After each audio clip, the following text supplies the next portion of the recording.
মিরপুরে একটি মর্মান্তিক ফায়ার অ্যাক্সিডেন্ট হয়েছে।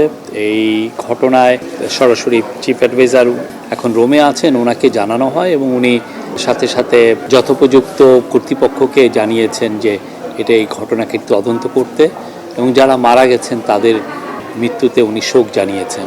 উনি বলেছেন যে তাদের পরিবারের পাশে আমরা আছি।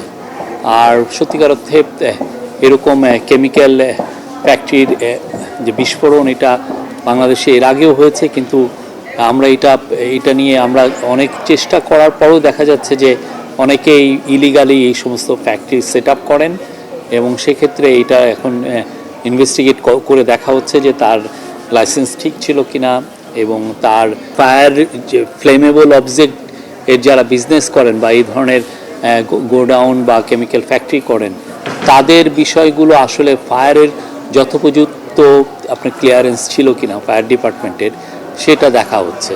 সেটা দেখে যথোপযুক্ত অ্যাকশন নেওয়া হবে।